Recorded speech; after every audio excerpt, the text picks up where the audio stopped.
ಆತ್ಮೀಯ ವಿದ್ಯಾರ್ಥಿಗಳೇ, ನಾನು ನಿಮ್ಮ ಅನುಷಿದ್ ದೇವರ್ನಾವ್ಗಿ ಅನುಷಿದ್ ಪೊಲಿಟಿ ಕ್ಲಾಸಸ್ಗೆ ಸ್ವಾಗತ. ಇಂದಿನ ಸಂಚಿಕೆಯಲ್ಲಿ ನಾವು ಹಿಂದುಳಿದ ವರ್ಗಗಳ ಚಳುವಳಿಯ ರಾಜಕೀಯ ಪರಿಣಾಮಗಳ ಬಗ್ಗೆ ತಿಳಿದುಕೊಳ್ಳೋಣ. ಯಾವ ಚಳುವಳಿಯ? ಹಿಂದುಳಿದ ವರ್ಗಗಳ ಚಳುವಳಿಯ ರಾಜಕೀಯ ಪರಿಣಾಮಗಳ ಬಗ್ಗೆ ತಿಳಿದುಕೊಳ್ಳೋಣ. ಅತಿ ಹೆಚ್ಚು ಬಾರಿ 5 ಅಂಕಕ್ಕೆ ಕೇಳಿರ್ತಕ್ಕಂಥ ಪ್ರಶ್ನೆ. ಎಷ್ಟು ಅಂಕಕ್ಕೆ ಕೇಳಿರ್ತಕ್ಕಂಥ ಪ್ರಶ್ನೆಯಪ್ಪ ಅಂದರೆ 5 ಅಂಕಕ್ಕೆ ಕೇಳಿರ್ತಕ್ಕಂಥ ಪ್ರಶ್ನೆ. ಯಾವ ರೀತಿ ಕೇಳಬಹುದು ಎಕ್ಸಾಮ್ನಲ್ಲಿ ನೋಡುವುದಾದರೆ, ಹಿಂದುಳಿದ ವರ್ಗಗಳ ಚಳುವಳಿಯ ರಾಜಕೀಯ ಪರಿಣಾಮಗಳನ್ನು ವಿವರಿಸಿ ಅಂತ ಅತಿ ಹೆಚ್ಚು ಬಾರಿ ಕೇಳಲಾಗಿದೆ. ಅತಿ ಹೆಚ್ಚು ಬಾರಿ ಏನಪ್ಪ ಅಂದ್ರೆ ಹಿಂದುಳಿದ ವರ್ಗಗಳ ಚಳುವಳಿಯ ರಾಜಕೀಯ ಪರಿಣಾಮಗಳನ್ನು ವಿವರಿಸಿ ಅಂತ ಎಷ್ಟು ಅಂಕಕ್ಕೆ ಕೇಳಲಾಗಿದೆಯಪ್ಪ ಅಂದರೆ 5 ಅಂಕಕ್ಕೆ ಕೇಳಲಾಗಿದೆ. ಹಾಗಾದರೆ ನಮ್ಮ ಹಿಂದುಳಿದ ವರ್ಗದವರ ಕಲ್ಯಾಣಕ್ಕಾಗಿ, ನಮ್ಮ ಹಿಂದುಳಿದ ವರ್ಗದ ಏಳಿಗೆಗಾಗಿ, ಹಿಂದುಳಿದ ವರ್ಗದವರ ಅಭಿವೃದ್ಧಿಗಾಗಿ ಶ್ರಮಿಸಿದಂಥ ನಾಯಕರನ್ನು ನಾವು ನೋಡುವುದಾದರೆ, ಪೆರಿಯಾರ್ ರಾಮಸ್ವಾಮಿ ಅವರಾಗಿರಬಹುದು, ಕೇರಳದ ನಾರಾಯಣ ಗುರು ಅವರಾಗಿರಬಹುದು, ನಾಲ್ವಡಿ ಕೃಷ್ಣರಾಜ ಒಡೆಯರಾಗಿರಬಹುದು, ಕೊಲ್ಲಾಪೂರಿನ ಸಾಹು ಮಹಾರಾಜರವರಾಗಿರಬಹುದು, ಸಯ್ಯಾಜಿರಾವ್ ಗಾಯಕ್ವಾಡ್ರವರಾಗಿರಬಹುದು, ಇನ್ನಿತರೆ ಹಲವಾರು ನಾಯಕರೇನಿದಾರಲ್ಲ, ಈ ಎಲ್ಲ ನಾಯಕರು ನಮ್ಮ ಹಿಂದುಳಿದ ವರ್ಗದವರ ಏಳಿಗೆಗಾಗಿ ಶ್ರಮಿಸಿದಂಥ ವ್ಯಕ್ತಿ. ಭಾರತಕ್ಕೆ ಸ್ವಾತಂತ್ರ್ಯ ಸಿಕ್ಕ ನಂತರ ಹಿಂದುಳಿದ ವರ್ಗದವರ ಹರಿಕಾರ ಎಂದು ಖ್ಯಾತಿಯಾಗಿರುವ ಡಿ ದೇವರಾಜ್ ಅರಸು ಅವರು ಸಹಿತ ನಮ್ಮ ಹಿಂದುಳಿದ ವರ್ಗದವರ ಕಲ್ಯಾಣಕ್ಕಾಗಿ, ಹಿಂದುಳಿದ ವರ್ಗದವರ ಅಭಿವೃದ್ಧಿಗಾಗಿ ಶ್ರಮಿಸಿದಂಥ ವ್ಯಕ್ತಿ ಯಾರಪ್ಪ ಅಂದ್ರೆ ಡಿ ದೇವರಾಜ್ ಅರಸು ಅವರು ಸ್ನೇಹಿತರೆ. ಹಾಗಾದರೆ ಈ ಹಿಂದುಳಿದ ವರ್ಗದವರ ಚಳವಳಿಯ ರಾಜಕೀಯ ಪರಿಣಾಮಗಳನ್ನು ನಾವು ನೋಡುವುದಾದರೆ, ಹಿಂದುಳಿದ ವರ್ಗಗಳ ಚಳುವಳಿಯ ರಾಜಕೀಯ ಪರಿಣಾಮಗಳನ್ನು ನಾವು ನೋಡುವುದಾದರೆ, ಹಿಂದುಳಿದ ವರ್ಗದವರಿಗೆ ಪ್ರಪ್ರಥಮ ಬಾರಿಗೆ, ನಮ್ಮ ಹಿಂದುಳಿದ ವರ್ಗದವರೇನಿದಾರಲ್ಲ, ಈ ಹಿಂದುಳಿದ ವರ್ಗದವರಿಗೆ ಪ್ರಪ್ರಥಮ ಬಾರಿಗೆ ಮೀಸಲಾತಿಯನ್ನು ಕಲ್ಪಿಸಿಕೊಟ್ಟಿರ್ತಕ್ಕಂಥ ರಾಜ ಯಾರಪ್ಪ ಅಂದ್ರೆ ಸಯ್ಯಾಜಿರಾವ್ ಗಾಯಕ್ವಾಡ್ ರಾಜ. ಯಾವ ರಾಜ? ಸಯ್ಯಾಜಿರಾವ್ ಗಾಯಕ್ವಾಡ್ರವ್ರೇನಿದಾರಲ್ಲ, ಈ ಸಯ್ಯಾಜಿರಾವ್ ಗಾಯಕ್ವಾಡ್ರವರು ನಮ್ಮ ಹಿಂದುಳಿದ ವರ್ಗದವರಿಗೆ ಪ್ರಪ್ರಥಮ ಬಾರಿಗೆ ಮೀಸಲಾತಿಯನ್ನು ಕಲ್ಪಿಸಿಕೊಟ್ಟಿರ್ತಕ್ಕಂಥ ರಾಜ. ಹಿಂದುಳಿದ ವರ್ಗದವರಿಗೆ ಪ್ರಪ್ರಥಮ ಬಾರಿಗೆ ಮೀಸಲಾತಿಯನ್ನು ಕಲ್ಪಿಸಿಕೊಟ್ಟಿರ್ತಕ್ಕಂಥ ಕೀರ್ತಿ ಯಾರಿಗೆ ಸಲ್ಲುತ್ತದೆಪ್ಪ ಅಂದರೆ ಸಯ್ಯಾಜಿರಾವ್ ಗಾಯಕ್ವಾಡ್ರವರಿಗೆ ಸಲ್ಲುತ್ತದೆ. ಯಾವರವ? ಸಯ್ಯಾಜಿರಾವ್ ಗಾಯಕ್ವಾಡ್ರವರಿಗೆ ಸಲ್ಲುತ್ತದೆ. ಅಷ್ಟೇ ಅಲ್ಲದೆ 1838ರಲ್ಲಿ, ಎಂಥ 38? 1838ರಲ್ಲಿ ಜ್ಯೋತಿಬಾ ಫುಲೆ. ಯಾವ ಫುಲೆ? ಜ್ಯೋತಿಬಾ ಫುಲೆ ಅವರೇನಿದಾರಲ್ಲ, ಈ ಜ್ಯೋತಿಬಾ ಫುಲೆ ಅವರು ಅಕ್ಷರ ಕ್ರಾಂತಿಯ ಪರಿಕಲ್ಪನೆಯನ್ನು ಮೂಡಿಸಿದರು. ಯಾವ ಕ್ರಾಂತಿಯ ಪರಿಕಲ್ಪನೆ? ಅಕ್ಷರ ಕ್ರಾಂತಿಯ ಪರಿಕಲ್ಪನೆ. ಯಾವ ಕ್ರಾಂತಿ ಪರಿಕಲ್ಪನೆ? ಅಕ್ಷರ ಕ್ರಾಂತಿ ಪರಿಕಲ್ಪನೆ ಏನೈತಲ್ಲ, ಈ ಪರಿಕಲ್ಪನೆಯನ್ನು ಯಾರು ಮೂಡಿಸಿದ್ರಪ್ಪ ಅಂದರೆ ಜ್ಯೋತಿಬಾ ಫುಲೆ ಅವರು. ಯಾವ ಫುಲೆ ಅವರು? ಜ್ಯೋತಿಬಾ ಫುಲೆ ಅವರು ಹಿಂದುಳಿದ ವರ್ಗದವರಿಗೆ ಪ್ರಪ್ರಥಮ ಬಾರಿಗೆ ಮೀಸಲಾತಿಯನ್ನು ಕಲ್ಪಿಸಿಕೊಟ್ಟಿರ್ತಕ್ಕಂಥ ಕೀರ್ತಿ ಸಯ್ಯಾಜಿರಾವ್ ಗಾಯಕ್ವಾಡ್ರವರಿಗೆ ಸಲ್ಲಿಸಿದರೆ, ನಮ್ಮ ಹಿಂದುಳಿದ ವರ್ಗದವರ ಸಲುವಾಗಿ ಆಗಿರಬಹುದು ಮತ್ತು ಪರಿಶಿಷ್ಟ ಜಾತಿ, ಪರಿಶಿಷ್ಟ ಪಂಗಡಗಳ ವರ್ಗದವರ ಸಲುವಾಗಿ ಅಕ್ಷರ ಕ್ರಾಂತಿಯ ಪರಿಕಲ್ಪನೆ ಯಾರು ಮೂಡಿಸ್ತಾರಪ್ಪ ಅಂದರೆ ಜ್ಯೋತಿಬಾ ಫುಲೆ ಅವರು ಮೂಡಿಸ್ತಾರ. ಯಾವಾಗ ಮೂಡಿಸ್ತಾರಪ್ಪ ಅಂದರೆ 1838ರಲ್ಲಿ. ಅಷ್ಟೇ ಅಲ್ಲದೆ ಸ್ನೇಹಿತರೆ, ಹಿಂದುಳಿದ ವರ್ಗದವರ ಸಮಸ್ಯೆಗಳನ್ನು ಆಲಿಸಲುಗೋಸ್ಕರ, ಹಿಂದುಳಿದ ವರ್ಗದವರ ಸಮಸ್ಯೆಗಳನ್ನು ಆಲಿಸಲುಗೋಸ್ಕರ ಲೆಸ್ಲಿ ಮಿಲ್ಲರ್ ಆಯೋಗವನ್ನು ನೇಮಕ ಮಾಡಲಾಯಿತು. ಯಾವ ಆಯೋಗ? ಲೆಸ್ಲಿ ಮಿಲ್ಲರ್ ಆಯೋಗ ಏನೈತಲ್ಲ, ಈ ಲೆಸ್ಲಿ ಮಿಲ್ಲರ್ ಆಯೋಗವನ್ನು ಯಾರು ನೇಮಕ ಮಾಡ್ತಾರಪ್ಪ ಅಂದರೆ ನಾಲ್ವಡಿ ಕೃಷ್ಣರಾಜ್ ಒಡೆಯರು. ಯಾವ ರಾಜ್ ಒಡೆಯರು? ನಾಲ್ವಡಿ ಕೃಷ್ಣರಾಜ್ ಒಡೆಯರ್ ಏನಿದಾರಲ್ಲ, ಈ ನಾಲ್ವಡಿ ಕೃಷ್ಣರಾಜ ಒಡೆಯರು ಹಿಂದುಳಿದ ವರ್ಗದವರಿಗಿರ್ತಕ್ಕಂಥ ಸಮಸ್ಯೆಗಳಿಗೆ, ಆ ಸಮಸ್ಯೆಗಳಿಗೆ ಪರಿಹಾರವನ್ನು ಒದಗಿಸಲುಗೋಸ್ಕರ ನಾಲ್ವಡಿ ಕೃಷ್ಣರಾಜ ಒಡೆಯರು ಲೆಸ್ಲಿ ಮಿಲ್ಲರ್ ಆಯೋಗವನ್ನು ನೇಮಕ ಮಾಡಿದರು. ಯಾವ ಆಯೋಗ? ಲೆಸ್ಲಿ ಮಿಲ್ಲರ್ ಆಯೋಗವನ್ನು ನೇಮಕ ಮಾಡಿದರು. ಯಾರ ಸಮಸ್ಯೆಗಳನ್ನು ಅರಿಯಲುಗೋಸ್ಕರಪ್ಪ ಅಂದರೆ ನಮ್ಮ ಹಿಂದುಳಿದ ವರ್ಗಗಳ ಸಮಸ್ಯೆಗಳನ್ನು ಅರಿಯಲುಗೋಸ್ಕರ, ಆ ಸಮಸ್ಯೆಗಳಿಗೆ ಪರಿಹಾರವನ್ನು ಒದಗಿಸಿಕೊಡಲುಗೋಸ್ಕರ ಲೆಸ್ಲಿ ಮಿಲ್ಲರ್ ಅವರ ಅಧ್ಯಕ್ಷತೆಯಲ್ಲಿ ನಾಲ್ವಡಿ ಕೃಷ್ಣರಾಜ ಒಡೆಯರು ಲೆಸ್ಲಿ ಮಿಲ್ಲರ್ ಆಯೋಗವನ್ನು ನೇಮಕ ಮಾಡಿದರು. ಅಷ್ಟೇ ಅಲ್ಲದೆ ಸ್ನೇಹಿತರೆ, ಕಾಂತರಾಜ್ ಅರಸು ನೇತೃತ್ವದಲ್ಲಿ, ಕಾಂತರಾಜ್ ಅರಸು ಅವರು 1918ರಲ್ಲಿ, ಎಂಥ 18ರಲ್ಲಿ? 1918ರಲ್ಲಿ ಬ್ರಾಹ್ಮಣೇತರ ವ್ಯಕ್ತಿಗಳಿಗೆ ಮೈಸೂರು ಸಂಸ್ಥಾನದಲ್ಲಿ ಪಾಲ್ಗೊಳ್ಳುವಿಕೆಗಾಗಿ ಹೋರಾಟ ಮಾಡಿದರು. ಆದ ಕಾರಣ ನಮ್ಮ ನಾಲ್ವಡಿ ಕೃಷ್ಣರಾಜ ಒಡೆಯರು ಏನಿದಾರಲ್ಲ, ಈ ನಾಲ್ವಡಿ ಕೃಷ್ಣರಾಜ ಒಡೆಯರು ನಮ್ಮ ಕಾಂತರಾಜ ಅರಸು ನೇತೃತ್ವದಲ್ಲಿ ಸಹಿತ ಏನಪ್ಪ ಅಂದ್ರೆ ಒಂದು ಸಮಿತಿಯನ್ನು ನೇಮಕ ಮಾಡ್ತಾರ. ಈ ಕಾಂತರಾಜ ಅರಸು ಶಿಫಾರಸ್ಸಿನ ಅನ್ವಯವಾಗಿ, ಅಂದ್ರೆ ಈ ಕಾಂತರಾಜ ಅರಸು ಸಮಿತಿ ಏನೈತಲ್ಲ, ಈ ಸಮಿತಿಯ ಶಿಫಾರಸ್ಸಿನ ಅನ್ವಯವಾಗಿ ಮೈಸೂರು ಸಂಸ್ಥಾನದಲ್ಲಿ ನಮ್ಮ ಹಿಂದುಳಿದ ವರ್ಗದವರಿಗೆ ಮೀಸಲಾತಿಯನ್ನು ಕಲ್ಪಿಸಿಕೊಡಲಾಗುತ್ತದೆ. 1918ರಲ್ಲಿ ಕಾಂತರಾಜೆ ಅರಸು ಅವರು ಏನಿದಾರಲ್ಲ, ಈ ಕಾಂತರಾಜೆ ಅರಸು ಅವರು ಬ್ರಾಹ್ಮಣೇತರ ವ್ಯಕ್ತಿಗಳನ್ನು ಹೊರತುಪಡಿಸಿ ಮೈಸೂರು ಸಂಸ್ಥಾನದಲ್ಲಿ ಪಾಲ್ಗೊಳ್ಳುವಿಕೆಗಾಗಿ ಹೋರಾಟವನ್ನು ಆರಂಭಿಸಿದರು. ಅದರ ಫಲವಾಗಿ ನಮ್ಮ ನಾಲ್ವಡಿ ಕೃಷ್ಣರಾಜ ಒಡೆಯರು ಹಿಂದುಳಿದ ವರ್ಗಗಳ ಹರಿಕಾರರಾಗಿರ್ತಕ್ಕಂಥ ಈ ನಾಲ್ವಡಿ ಕೃಷ್ಣರಾಜ ಒಡೆಯರು ಕಾಂತರಾಜೆ ಅರಸು ನೇತೃತ್ವದಲ್ಲಿ ಸಮಿತಿಯನ್ನು ನೇಮಕ ಮಾಡ್ತಾರ. ಈ ಸಮಿತಿಯ ಮೂಲಕ ಹಿಂದುಳಿದ ವರ್ಗದವರಿಗೆ ಮೀಸಲಾತಿಯನ್ನು ಕಲ್ಪಿಸಿಕೊಡ್ತಾರ. ಯಾರು ಮೀಸಲಾತಿ ಕಲ್ಪಿಸಿಕೊಡ್ತಾರ? ನಾಲ್ವಡಿ ಕೃಷ್ಣರಾಜ ಒಡೆಯರು.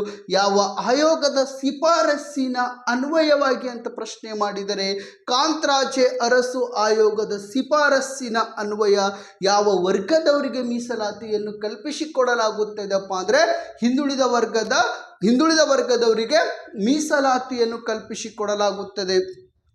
ಅಷ್ಟೇ ಅಲ್ಲದೆ ಸ್ನೇಹಿತರೆ, ನಮ್ಮ ಹಿಂದುಳಿದ ವರ್ಗದವರ ಶೈಕ್ಷಣಿಕ ಅಭಿವೃದ್ಧಿಗಾಗಿ ಕೆಲವೊಂದಿಷ್ಟು ನಾಯಕರೇನಪ್ಪ ಅಂದ್ರೆ ತಮ್ಮ ಶ್ರಮವನ್ನು ಹಾಕ್ತಾರೆ. ಕೆಲವೊಂದಿಷ್ಟು ನಾಯಕರಂದ್ರೆ ಮೈಸೂರಿನ ತಾತಯ್ಯ ಎಂದೇ ಖ್ಯಾತಿಯಾಗಿರ್ತಕ್ಕಂಥ, ಯಾವ ತಾತಯ್ಯ? ಮೈಸೂರಿನ ತಾತಯ್ಯ ಎಂದೇ ಖ್ಯಾತಿಯಾಗಿರುವ ವೆಂಕಟ ಕೃಷ್ಣಯ್ಯ. ಯಾವ ಕೃಷ್ಣಯ್ಯ? ವೆಂಕಟ ಕೃಷ್ಣಯ್ಯನವರೇನಿದಾರಲ್ಲ, ಈ ವೆಂಕಟ ಕೃಷ್ಣಯ್ಯನವರು ನಮ್ಮ ಹಿಂದುಳಿದ ವರ್ಗದವರೇನಿದಾರಲ್ಲ ಅವರ ಕಲ್ಯಾಣಕ್ಕಾಗಿ ಶ್ರಮಿಸಿದಂಥ ವ್ಯಕ್ತಿ. ಹಿಂದುಳಿದ ವರ್ಗದವರ ಶೈಕ್ಷಣಿಕವಾಗಿ ಸದೃಢ ಮಾಡಲಿಗೋಸ್ಕರ ಶ್ರಮಿಸಿದಂಥ ವ್ಯಕ್ತಿ ಯಾರಪ್ಪ ಅಂದ್ರೆ ವೆಂಕಟ ಕೃಷ್ಣಯ್ಯ. ಈ ವೆಂಕಟ ಕೃಷ್ಣಯ್ಯನಿಗೆ ಏನಂತ ಕರೀತಾರಪ್ಪ ಅಂದ್ರೆ ಮೈಸೂರಿನ ತಾತಯ್ಯ ಎಂದು ಕರೆಯಲಾಗೋದು. ಅತಿ ಹೆಚ್ಚು ಬಾರಿ ಎಕ್ಸಾಮ್ನಲ್ಲಿ ಕೇಳಿರ್ತಕ್ಕಂಥ ಪ್ರಶ್ನೆ, ಮೈಸೂರಿನ ತಾತಯ್ಯ ಎಂದು ಯಾರಿಗೆ ಕರೆಯಲಾಗುತ್ತದಪ್ಪ ಅಂದ್ರೆ ವೆಂಕಟ ಕೃಷ್ಣಯ್ಯನವರಿಗೆ. ಯಾವ ಕೃಷ್ಣಯ್ಯ? ವೆಂಕಟ ಕೃಷ್ಣಯ್ಯನವರಿಗೆ ಇವರಿಗೆ ಮೈಸೂರಿನ ತಾತಯ್ಯ ಎಂದು ಕರೆಯಲಾಗುತ್ತದೆ. ಯಾಕಪ್ಪ ಅಂದರೆ ಹಿಂದುಳಿದ ವರ್ಗದವರ ಶೈಕ್ಷಣಿಕ ಅಭಿವೃದ್ಧಿಗಾಗಿ ಶ್ರಮಿಸಿದಂಥ ಶ್ರಮಜೀವಿ ಯಾರಪ್ಪ ಅಂದ್ರೆ ಈ ವೆಂಕಟ ಕೃಷ್ಣಯ್ಯ. ಅದಕ್ಕಾಗಿ ಇವರನ್ನು ಮೈಸೂರಿನ ತಾತಯ್ಯ ಎಂದು ಕರೆಯಲಾಗುತ್ತದೆ. ಅಷ್ಟೇ ಅಲ್ಲದೆ ಸ್ನೇಹಿತರೆ, ನಮ್ಮ ದೊಡ್ಡಬಳ್ಳಾಪುರದ ಕೊಂಗಾಡಿಯಪ್ಪ. ಯಾವ ಕೊಂಗಾಡಿಯಪ್ಪ? ದೊಡ್ಡಬಳ್ಳಾಪುರದ ಕೊಂಗಾಡಿಯಪ್ಪನವರೇನಿದಾರಲ್ಲ, ಈ ದೊಡ್ಡಬಳ್ಳಾಪುರದ ಕೊಂಗಾಡಿಯಪ್ಪ ಸಹಿತ ಹಿಂದುಳಿದ ವರ್ಗದವರ ಶೈಕ್ಷಣಿಕ ಸಲುವಾಗಿ ತನ್ನ ಶ್ರಮವನ್ನು ಹಾಕುವಂಥ ಪ್ರಯತ್ನಗಳನ್ನು ಮಾಡ್ತಾರೆ. ದೊಡ್ಡಬಳ್ಳಾಪುರದ ಕೊಂಗಾಡಿಯಪ್ಪ, ಯಾವ ಕೊಂಗಾಡಿಯಪ್ಪ? ದೊಡ್ಡಬಳ್ಳಾಪುರದ ಕೊಂಗಾಡಿಯಪ್ಪ ಏನದನಲ್ಲ, ಈತನು ಸಹಿತ ಏನು ಮಾಡ್ತಾನಪ್ಪ ಅಂದರೆ ಹಿಂದುಳಿದ ವರ್ಗದವರ ಶೈಕ್ಷಣಿಕ ಅಭಿವೃದ್ಧಿಗಾಗಿ ಶ್ರಮಿಸಿದಂಥ ವ್ಯಕ್ತಿಗಳು. ಶೈಕ್ಷಣಿಕವಾಗಿ ಅಭಿವೃದ್ಧಿಗಾಗಿ ಶ್ರಮಿಸಿದಂಥ ವ್ಯಕ್ತಿ ಯಾರಪ್ಪ ಅಂದ್ರೆ ನಮ್ಮ ಮೈಸೂರಿನ ತಾತಯ್ಯ ಎಂದೇ ಖ್ಯಾತಿಯಾಗಿರ್ತಕ್ಕಂಥ ವೆಂಕಟಕೃಷ್ಣಯ್ಯನವರಾಗಿರಬಹುದು, ದೊಡ್ಡಬಳ್ಳಾಪುರದ ಕೊಂಗಾಡಿಯಪ್ಪನವರಾಗಿರಬಹುದು. ಇವರೇನಪ್ಪ ಅಂದ್ರೆ ಹಿಂದುಳಿದ ವರ್ಗಗಳ ಶೈಕ್ಷಣಿಕ ಅಭಿವೃದ್ಧಿಗಾಗಿ ಶ್ರಮಿಸಿದಂಥ ವ್ಯಕ್ತಿಗಳು. ನಮ್ಮ ಕೊಲ್ಲಾಪುರಿನ ಸಾಹು ಮಹಾರಾಜ್ ಆಗಿರಬಹುದು, ನಮ್ಮ ಸಯ್ಯಾಜಿರಾವ್ ಗಾಯಕ್ವಾಡ್ ಆಗಿರಬಹುದು, ಹಿಂದುಳಿದ ವರ್ಗದ ಮಕ್ಕಳಿಗೋಸ್ಕರ ಶಿಕ್ಷಣ ಸಂಸ್ಥೆಗಳನ್ನು ಆರಂಭಿಸಿದರು.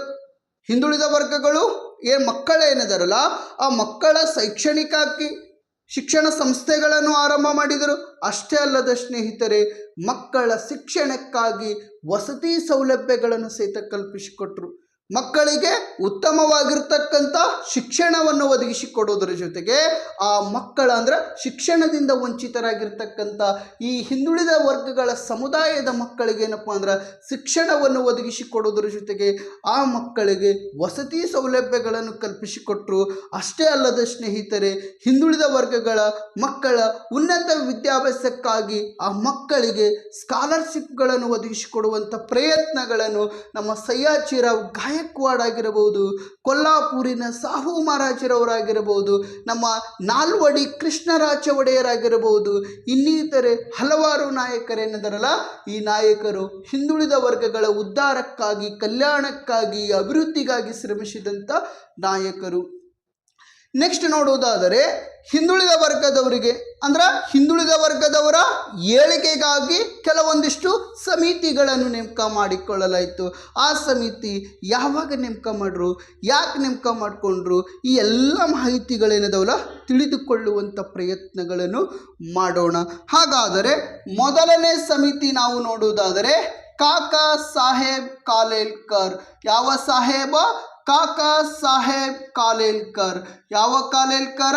ಕಾಕಾ ಸಾಹೇಬ್ ಕಾಲೇಲ್ಕರ್ ಆಯೋಗ ಏನೈತಲ್ಲ ಅಥವಾ ಸಮಿತಿ ಏನೈತಲ್ಲ, ಇದು ಯಾವಾಗ ನೇಮಕ ಮಾಡಲಾಯಿತಪ್ಪ ಅಂದರೆ 1953 ಜನವರಿ 19ರಂದು ರಚನೆ ಮಾಡಲಾಯಿತು. ಎಂಥ 1953 ಜನವರಿ 19ರಂದು ಈ ಕಾಕಾ ಸಾಹೇಬ್ ಕಾಲೇಲ್ಕರ್ ಸಮಿತಿಯನ್ನು ರಚನೆ ಮಾಡಲಾಯಿತು. ಹಿಂದುಳಿದ ವರ್ಗದವರ ಏಳಿಗೆಗಾಗಿ ಪ್ರಪ್ರಥಮ ಆಯ್ಕೆಯಾಗಿರ್ತಕ್ಕಂಥ ಸಮಿತಿ ಅಥವಾ ನೇಮಕಗೊಂಡಿರ್ತಕ್ಕಂಥ ಸಮಿತಿ ಯಾವುದಾದರೂ ಇದ್ದರೆ ಅದು ಕಾಕಾ ಸಾಹೇಬ್ ಕಾಲೇಲ್ಕರ್ ಸಮಿತಿ.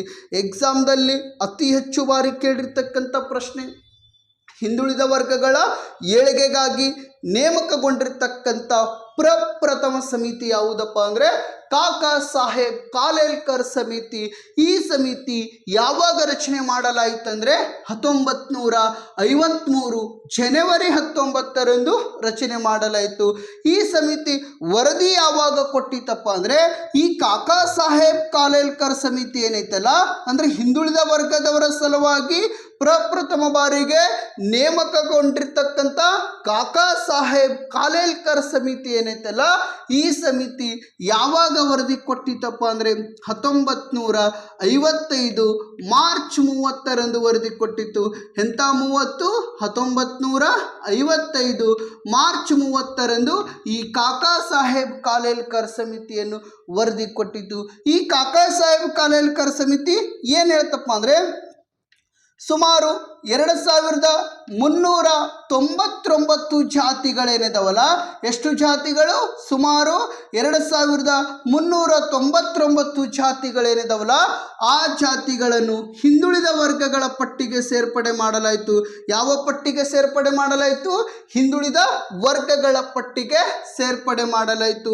ಈ ಕಾಕಾ ಸಾಹೇಬ್ ಕಾಲೇಲ್ಕರ್ ಸಮಿತಿ ಏನೈತಲ್ಲ, ಈ ಸಮಿತಿಯ ಅನ್ವಯವಾಗಿ ಸುಮಾರು 2399 ಜಾತಿಗಳು. ಎಷ್ಟು ಜಾತಿಗಳು? 2399 ಜಾತಿಗಳೇನಿದಾವಲ್ಲ ಈ ಜಾತಿಗಳನ್ನು ಹಿಂದುಳಿದ ವರ್ಗಗಳ ಪಟ್ಟಿಗೆ ಸೇರ್ಪಡೆ ಮಾಡಲಾಯಿತು. ಅಷ್ಟೇ ಅಲ್ಲದೆ ಸ್ನೇಹಿತರೆ, ಈ 2399 ಜಾತಿಗಳಲ್ಲಿ 837 ಜಾತಿಗಳನ್ನು, ಎಷ್ಟು ಜಾತಿಗಳನ್ನು? 837 ಜಾತಿಗಳೇನಿದಾವಲ್ಲ ಈ ಜಾತಿಗಳನ್ನು ಅತಿ ಹಿಂದುಳಿದ ವರ್ಗಗಳ ಪಟ್ಟಿಗೆ ಸೇರ್ಪಡೆ ಮಾಡಲಾಯಿತು. ಅತಿ ಹಿಂದುಳಿದ ವರ್ಗಗಳ ಪಟ್ಟಿಗೆ ಸೇರ್ಪಡೆ ಮಾಡಲಾಯಿತು. ಕಾಕಾ ಸಾಹೇಬ್ ಕಾಲೇಲ್ಕರ್ ಸಮಿತಿ ಅಥವಾ ಈ ಆಯೋಗದ ಅನ್ವಯವಾಗಿ ಎಷ್ಟು ಜಾತಿಗಳನ್ನು ಹಿಂದುಳಿದ ವರ್ಗಗಳ ಪಟ್ಟಿಗೆ ಸೇರ್ಪಡೆ ಮಾಡಲಾಯಿತಂದರೆ 2399 ಜಾತಿಗಳನ್ನು ಹಿಂದುಳಿದ ವರ್ಗಗಳ ಪಟ್ಟಿಗೆ ಸೇರ್ಪಡೆ ಮಾಡಲಾಯಿತು. ಅಷ್ಟೇ ಅಲ್ಲದೆ ಸ್ನೇಹಿತರೆ, ಈ 2399 ಜಾತಿಗಳಲ್ಲಿ ಸುಮಾರು 837 ಜಾತಿಗಳೇನಿದಾವಲ್ಲ ಈ 837 ಜಾತಿಗಳನ್ನು ಅತಿ ಹಿಂದುಳಿದ ವರ್ಗಗಳ ಪಟ್ಟಿಗೆ ಸೇರ್ಪಡೆ ಮಾಡಲಾಯಿತು. ಎಷ್ಟು ಜಾತಿಗಳನ್ನು? 2399 ಜಾತಿಗಳಲ್ಲಿ 837 ಜಾತಿಗಳೇನಿದಾವಲ್ಲ ಈ ಜಾತಿಗಳನ್ನು ಅತಿ ಹಿಂದುಳಿದ ವರ್ಗಗಳ ಪಟ್ಟಿಗೆ ಸೇರ್ಪಡೆ ಮಾಡಲಾಯಿತು. ಇನ್ನು ಎರಡನೇ ಸಮಿತಿ ನಾವು ನೋಡುವುದಾದರೆ, ಮೊದಲನೇ ಸಮಿತಿ ಯಾವುದು? ಕಾಕಾ ಸಾಹೇಬ್ ಕಾಲೇಲ್ಕರ್ ಸಮಿತಿ. ಇನ್ನು ಎರಡನೇ ಸಮಿತಿ ಯಾವುದಪ್ಪ ಅಂದರೆ BP ಮಂಡಲ್ ಸಮಿತಿ. ಯಾವ ಮಂಡಲ್ ಸಮಿತಿ? BP ಮಂಡಲ್ ಸಮಿತಿ. ಯಾವ ಮಂಡಲ? BP ಮಂಡಲ್ ಸಮಿತಿ. ಈ BP ಮಂಡಲ್ ಸಮಿತಿ ಯಾವಾಗ ರಚನೆ ಆಯಿತು ನೋಡುವುದಾದರೆ, ಯಾವ ಮಂಡಲ ಸಮಿತಿ? ಈ BP ಮಂಡಲ ಸಮಿತಿ ಏನೈತಲ್ಲ ಈ ಸಮಿತಿಯು ಸಹಿತ ಹಿಂದುಳಿದ ವರ್ಗದವರಿಗೆ ಅವಕಾಶಗಳನ್ನು ಕಲ್ಪಿಸಿಕೊಡಲುಗೋಸ್ಕರ ಹಿಂದುಳಿದ ವರ್ಗದವರ ಏಳಿಗೆಗಾಗಿ ನೇಮಕಗೊಂಡಿರ್ತಕ್ಕಂಥ ಸಮಿತಿ ಯಾವುದಪ್ಪ ಅಂದರೆ ಈ BP ಮಂಡಲ ಸಮಿತಿ.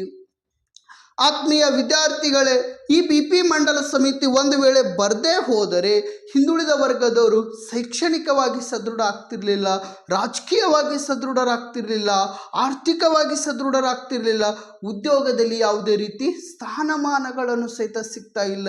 ಈ ಹಿಂದುಳಿದ ವರ್ಗದವರು ಅಂದ್ರೆ ಈ BP ಮಂಡಲ ಸಮಿತಿಯ ಅನ್ವಯವಾಗಿ ಹಿಂದುಳಿದ ವರ್ಗದವರು ಇಂದಿನ ಉದ್ಯೋಗಗಳಲ್ಲಿ ತಮ್ಮದೇ ಆಗಿರ್ತಕ್ಕಂಥ ಕೆಲವೊಂದಿಷ್ಟು ಅಂದರೆ ಹೆಸರನ್ನು ಮಾಡುವುದರ ಜೊತೆಗೆ ಅಷ್ಟೇ ಅಲ್ಲದೆ ತಮ್ಮಲ್ಲಿರ್ತಕ್ಕಂಥ ಜ್ಞಾನದ ಗುಣಮಟ್ಟದ ಅನ್ವಯವಾಗಿ ಇನ್ನಿತರ ಹಲವಾರು ಹುದ್ದೆಗಳನ್ನು ಪಡೆದುಕೊಳ್ಳುತ್ತಿದ್ದಾರೆ. ಇಲ್ಲಿ ಅಂದರೆ ಏನಪ್ಪ ಅಂದರೆ ಈ BP ಮಂಡಲ ಸಮಿತಿ ಏನೈತಲ್ಲ ಈ BP ಮಂಡಲ ಸಮಿತಿ ಯಾವಾಗ ರಚನೆ ಮಾಡಲಾಯಿತಂದರೆ 1979ರಲ್ಲಿ ರಚನೆ ಮಾಡಲಾಯಿತು. ಈ BP ಮಂಡಲ ಸಮಿತಿ ಏನೈತಲ್ಲ ಈ BP ಮಂಡಲ ಸಮಿತಿ ಯಾವಾಗ ರಚನೆ ಮಾಡಲಾಯಿತಂದರೆ 1979ರಲ್ಲಿ ರಚನೆ ಮಾಡಲಾಯಿತು. ಯಾವಾಗ ವರದಿಯನ್ನು ಕೊಡಲಾಯಿತಪ್ಪ ಅಂದರೆ 1980ರಲ್ಲಿ ವರದಿಯನ್ನು ಕೊಡಲಾಯಿತು. BP ಮಂಡಲ ಸಮಿತಿ ನೇಮಕವಾಗಿದ್ದು 1979, ವರದಿ ಕೊಟ್ಟಿದ್ದು 1980ರಲ್ಲಿ ವರದಿಯನ್ನು ಕೊಡಲಾಗಿದೆ. ಹಾಗಾದರೆ ಈ BP ಮಂಡಲ ಸಮಿತಿಯನ್ನು ವರದಿಯನ್ನು ಯಾವಾಗ ಜಾರಿಗೆಗೊಳಿಸಲಾಯಿತು ಅಂದರೆ 1990 ಆಗಸ್ಟ್ 7ರಂದು ವರದಿಯನ್ನು ಜಾರಿಗೆಗೊಳಿಸಲಾಯಿತು. ಎಂಥ 7? ಆಗಸ್ಟ್ 7 ಅಂದ್ರೆ ನೇಮಕವಾಗಿದ್ದು 1979ರಲ್ಲಿ ನೇಮಕವಾದರೆ ವರದಿ ಕೊಟ್ಟಿದ್ದು ಯಾವಾಗಪ್ಪ ಅಂದ್ರೆ 1980ರಲ್ಲಿ ವರದಿ ಕೊಟ್ಟಿತ್ತು. ಈ BP ಮಂಡಲ ಸಮಿತಿ ವರದಿ ಏನೈತಲ್ಲ ಇದನ್ನು ಯಾವಾಗ ಜಾರಿಗೆಗೊಳಿಸಲಾಯಿತಪ್ಪ ಅಂದರೆ 1990ರಲ್ಲಿ ಜಾರಿಗೆಗೊಳಿಸಲಾಯಿತು.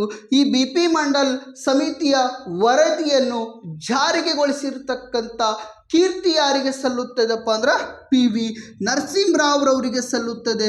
ನಮ್ಮ ರಾಷ್ಟ್ರದ ಮಾಜಿ ಪ್ರಧಾನಮಂತ್ರಿಗಳಾಗಿರ್ತಕ್ಕಂಥ PV ನರಸಿಂಹರಾವ್ರವರು ಏನಿದಾರಲ್ಲ ಈ PV ನರಸಿಂಹರಾವ್ರವರಿಗೆ ಸಲ್ಲುತ್ತದೆ. BP ಮಂಡಲ ಸಮಿತಿ ಯಾವಾಗ ವರದಿ ಜಾರಿಗೆಗೊಳಿಸಲಾಯಿತು ಅಂತ ಪ್ರಶ್ನೆ ಮಾಡಿದರೆ 1990 ಆಗಸ್ಟ್ 7ರಂದು ವರದಿ ಜಾರಿಗೆಗೊಳಿಸಲಾಯಿತು. ಈ ವರದಿಯನ್ನು ಜಾರಿಗೆಗೊಳಿಸಿರ್ತಕ್ಕಂಥ ಕೀರ್ತಿ ಯಾರಿಗೆ ಸಲ್ಲುತ್ತದಪ್ಪ ಅಂದ್ರೆ PV ನರಸಿಂಹರಾವ್ ಅವರಿಗೆ ಸಲ್ಲುತ್ತದೆ. ಯಾವರಾವ PV ನರಸಿಂಹರಾವ್ ಅವರೇನಿದಾರಲ್ಲ ಇವರಿಗೇನಪ್ಪ ಅಂದ್ರೆ ಈ BP ಮಂಡಲ ಸಮಿತಿ ವರದಿಯನ್ನು ಜಾರಿಗೆಗೊಳಿಸಿರ್ತಕ್ಕಂಥ ಕೀರ್ತಿಯನ್ನು ಸಲ್ಲುತ್ತದೆ. ಈ BP ಮಂಡಲ ಸಮಿತಿಯ ಶಿಫಾರಸ್ಸುಗಳನ್ನು ನಾವು ನೋಡುವುದಾದರೆ ಯಾವ ಮಂಡಲ ಸಮಿತಿ? ಈ BP ಮಂಡಲ ಸಮಿತಿ ಶಿಫಾರಸ್ಸುಗಳನ್ನು ನೋಡುವುದಾದರೆ ಯಾವ ರೀತಿ ಶಿಫಾರಸ್ಸುಗಳು ಕೊಡ್ತು, ಏನೇನು ಕೊಡ್ತು ಅನ್ನುವಂಥ ವಿಷಯಗಳ ಬಗ್ಗೆ ನಾವು ತಿಳಿದುಕೊಳ್ಳೋಣ. ಈ BP ಮಂಡಲ ಸಮಿತಿ ಶಿಫಾರಸ್ಸುಗಳನ್ನು ನೋಡುವುದಾದರೆ ಈ BP ಮಂಡಲ ಸಮಿತಿ ಸುಮಾರು 3743 ಜಾತಿಗಳೇನಿದಾವಲ್ಲ ಈ 3743 ಜಾತಿಗಳನ್ನು ಹಿಂದುಳಿದ ವರ್ಗಗಳ ಪಟ್ಟಿಗೆ ಸೇರ್ಪಡೆ ಮಾಡಲಾಯಿತು. ಈ BP ಮಂಡಲ ಸಮಿತಿ ಏನೈತಲ್ಲ ಈ ಸಮಿತಿ ಏನಪ್ಪ ಅಂದ್ರೆ ಸುಮಾರು 3743 ಜಾತಿಗಳೇನಿದಾವಲ್ಲ ಈ 3743 ಜಾತಿಗಳನ್ನು ಹಿಂದುಳಿದ ವರ್ಗಗಳ ಪಟ್ಟಿಗೆ ಸೇರ್ಪಡೆ ಮಾಡ್ತಾರೆ. ಅಷ್ಟೇ ಅಲ್ಲದೆ ಸ್ನೇಹಿತರೆ, ಈ ನಮ್ಮ ಕೇಂದ್ರ ಸರ್ಕಾರ ಆಗಿರಬಹುದು, ರಾಜ್ಯ ಸರ್ಕಾರ ಆಗಿರಬಹುದು, ಉದ್ಯೋಗಗಳಲ್ಲಿ 27% ಮೀಸಲಾತಿಯನ್ನು ಕಲ್ಪಿಸಿಕೊಡ್ತಾರ. ಎಷ್ಟರಷ್ಟು ಮೀಸಲಾತಿಯನ್ನು ಕಲ್ಪಿಸಿಕೊಡ್ತಾರ? ಸುಮಾರು 27% ಮೀಸಲಾತಿಯನ್ನು ಕಲ್ಪಿಸಿಕೊಡಲಾಗುತ್ತದೆ. ಈ BP ಮಂಡಲ ಸಮಿತಿಯ ಅನ್ವಯವಾಗಿ ಎಷ್ಟು ಜಾತಿಗಳನ್ನು ಹಿಂದುಳಿದ ವರ್ಗಗಳ ಪಟ್ಟಿಗೆ ಸೇರ್ಪಡೆ ಮಾಡಲಾಯಿತಂದರೆ 3743 ಜಾತಿಗಳೇನಿದಾವಲ್ಲ ಈ 3743 ಜಾತಿಗಳನ್ನು ಹಿಂದುಳಿದ ವರ್ಗಗಳ ಪಟ್ಟಿಗೆ ಸೇರ್ಪಡೆ ಮಾಡ್ತಾರೆ. ಅಷ್ಟೇ ಅಲ್ಲದೆ ಸ್ನೇಹಿತರೆ, ಕೇಂದ್ರ ಸರ್ಕಾರ ಮತ್ತು ರಾಜ್ಯ ಸರ್ಕಾರದ ಉದ್ಯೋಗಗಳಲ್ಲಿ 27% ಮೀಸಲಾತಿಯನ್ನು ಕಲ್ಪಿಸಿಕೊಡಲಾಗುತ್ತದೆ.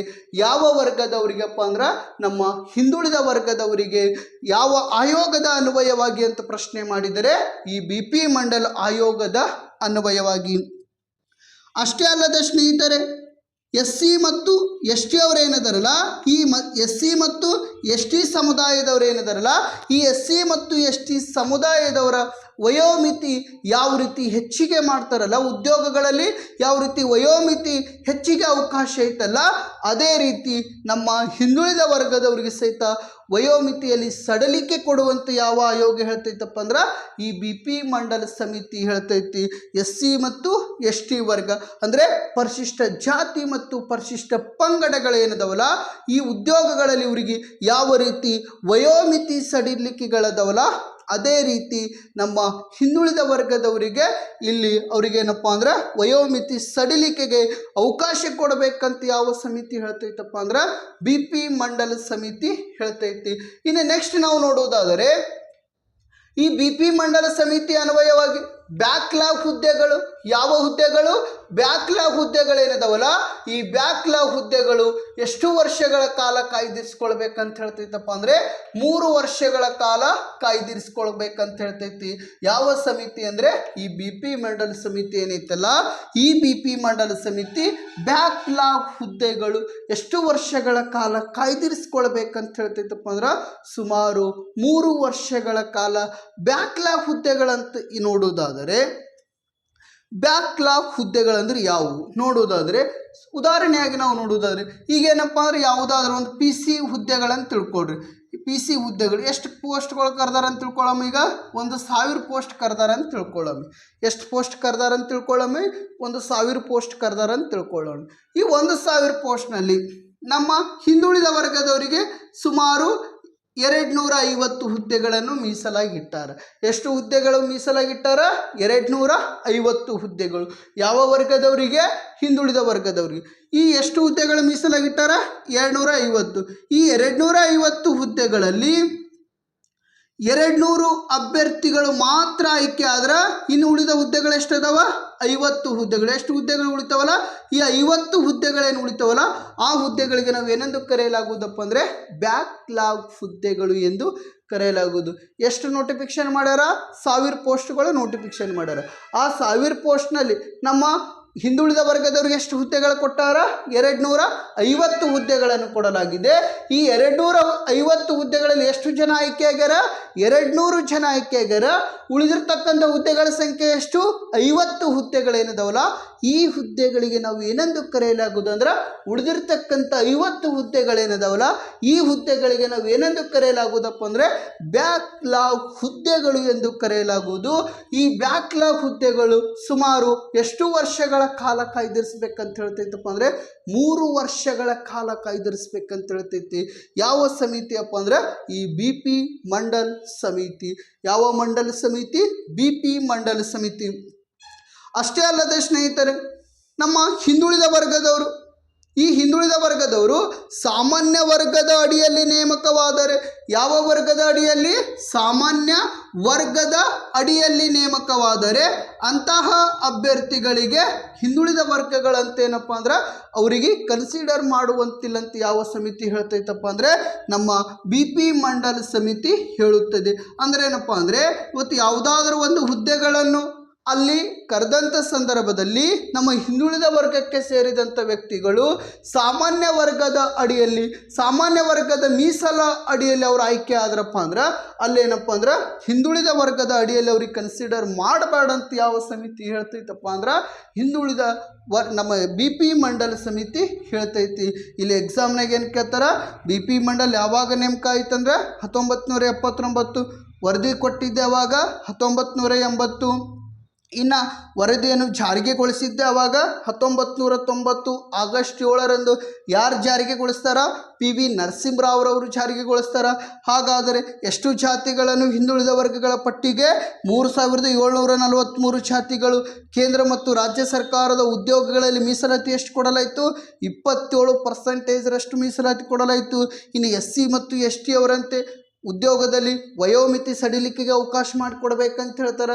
ಇನ್ನು ಬ್ಯಾಕ್ಲಾಗ್ ಹುದ್ದೆಗಳಿಗೆ ಎಷ್ಟು ವರ್ಷಗಳ ಕಾಲ ಕಾಯ್ದಿರಿಸಬೇಕು? 3 ವರ್ಷಗಳ ಕಾಲ ಕಾಯ್ದಿರಿಸಬೇಕಂತ ಹೇಳ್ತಾರೆ. ಇನ್ನು ನಮ್ಮ ಹಿಂದುಳಿದ ವರ್ಗದವರು ಸಾಮಾನ್ಯದ ಅಡಿಯಲ್ಲಿ ಅಂದರೆ ಸಾಮಾನ್ಯ ವರ್ಗದ ಅಡಿಯಲ್ಲಿ ಆಯ್ಕೆ ಆದರೆ ಅವರಿಗೆ ಸಾಮಾನ್ಯ ವರ್ಗ ಅಂತಲೇ ಕನ್ಸಿಡರ್ ಮಾಡಬೇಕು. ಹಿಂದುಳಿದ ವರ್ಗಗಳಂತ ಏನಪ್ಪ ಅಂದ್ರೆ ಕನ್ಸಿಡರ್ ಮಾಡಬಾರ್ದಂತ ಯಾವ ಸಮಿತಿ ಹೇಳ್ತೈತೆ ಅಂದರೆ BP ಮಂಡಲ ಸಮಿತಿ ಹೇಳ್ತೈತಿ. ಇನ್ನೇನಪ್ಪ ಅಂದ್ರೆ ಮತ್ತೊಂದಿಷ್ಟು ನಾವು ಸಮಿತಿಗಳನ್ನು ನೋಡುವುದಾದರೆ 1960ರಲ್ಲಿ ನಾಗನಗೌಡ ಸಮಿತಿಯನ್ನು ನೇಮಕ ಮಾಡಲಾಯಿತು. ಯಾವ ಸಮಿತಿ? ನಾಗನಗೌಡ ಸಮಿತಿ ಏನೈತಲ್ಲ ಈ ನಾಗನಗೌಡ ಸಮಿತಿಯನ್ನು ನೇಮಕ ಮಾಡಲಾಯಿತು. ಅಷ್ಟೇ ಅಲ್ಲದೆ ಸ್ನೇಹಿತರೆ 1972ರಲ್ಲಿ ಎಂಥ 72? 1972ರಲ್ಲಿ LG ಹಾವನೂರು ಸಮಿತಿಯನ್ನು ನೇಮಕ ಮಾಡಲಾಯಿತು. ಯಾವ ನೂರು? LG ಹಾವನೂರು ಸಮಿತಿ ಏನೈತಲ್ಲ ಈ LG ಹಾವನೂರು ಸಮಿತಿಯನ್ನು ನೇಮಕ ಮಾಡಲಾಯಿತು. ಅಷ್ಟೇ ಅಲ್ಲದೆ ಸ್ನೇಹಿತರೆ 1983ರಲ್ಲಿ ವೆಂಕಟಸ್ವಾಮಿ ಸಮಿತಿ. ಯಾವ ಸ್ವಾಮಿ ಸಮಿತಿ? ವೆಂಕಟ ಸ್ವಾಮಿ ಸಮಿತಿಯನ್ನು ನೇಮಕ ಮಾಡಲಾಯಿತು. ಅಷ್ಟೇ ಅಲ್ಲದೆ ಸ್ನೇಹಿತರೆ 1988ರಲ್ಲಿ ಚಿನ್ನಪ್ಪ ಸಮಿತಿಯನ್ನು ನೇಮಕ ಮಾಡಲಾಯಿತು. ಯಾವ ರೆಡ್ಡಿ? ಚಿನ್ನಪ್ಪ ಸಮಿತಿಯನ್ನು ನೇಮಕ ಮಾಡಲಾಯಿತು. ಈ ಚಿನ್ನಪ್ಪ ಸಮಿತಿ ನೇಮಕವಾಗಿದ್ದವಾಗ 1988. ಇದು ವರದಿ ಕೊಟ್ಟಿದ್ದವಾಗಪ್ಪ ಅಂದ್ರೆ 1990ರಲ್ಲಿ ವರದಿಯನ್ನು ಕೊಡಲಾಗಿತ್ತು. ಹಿಂದುಳಿದ ವರ್ಗದವರ ಏಳಿಗೆಗಾಗಿ ನೇಮಕಗೊಂಡಿರ್ತಕ್ಕಂಥ ಪ್ರಥಮ ಸಮಿತಿ ಯಾವುದಪ್ಪ ಅಂದರೆ ಕಾಕಾ ಸಾಹೇಬ್ ಕಾಲೇಲ್ಕರ್ ಸಮಿತಿ. ಇನ್ನು BP ಮಂಡಲ ಸಮಿತಿ ಆಗಿರ್ಬೋದು ಮತ್ತು ನಾಗನಗೌಡ ಸಮಿತಿ ಯಾವಾಗಪ್ಪ ಅಂದರೆ 1960. LG ಹಾವನೂರು ಸಮಿತಿ ಯಾವಾಗ ಅಂದರೆ 1972. ಇನ್ನು ವೆಂಕಟಸ್ವಾಮಿ ಸಮಿತಿ ಯಾವಾಗಪ್ಪ ಅಂದರೆ 1983. ಇನ್ನು ಚಿನ್ನಪ್ಪ ಸಮಿತಿ ಯಾವಾಗಪ್ಪ ಅಂದರೆ 1988. ಇದು ವರದಿ ಕೊಟ್ಟಿದ್ದೆ ಯಾವಾಗ? 1990. ಯಾವ ಸಮಿತಿ? ಈ ಚಿನ್ನಪ್ಪ ಸಮಿತಿ. ಇನ್ನೇನಪ್ಪ ನಮ್ಮ ಹಿಂದುಳಿದ ವರ್ಗದವರಿಗೆ ಸಂವಿಧಾನಾತ್ಮಕ ಕ್ರಮಗಳನ್ನು ನೋಡುವುದಾದರೆ ನಮ್ಮ ಭಾರತ ಸಂವಿಧಾನದ ಯಾವ ವಿಧಿಯ ಅಡಿಯಲ್ಲಿ ಅವರಿಗೆ ಕೆಲವೊಂದಿಷ್ಟು ಸ್ಥಾನಮಾನಗಳನ್ನು ಕೆಲವೊಂದಿಷ್ಟು ಅವಕಾಶಗಳನ್ನು ಒದಗಿಸಿಕೊಡಲಾಗಿದೆ ಅಂತ ನೋಡೋದಾದರೆ ಯಾವುದಪ್ಪ ಅಂದರೆ ಸಂವಿಧಾನಾತ್ಮಕ ಕ್ರಮಗಳು. ಯಾವ ಕ್ರಮಗಳು? ಸಂವಿಧಾನಾತ್ಮಕ ಕ್ರಮಗಳು.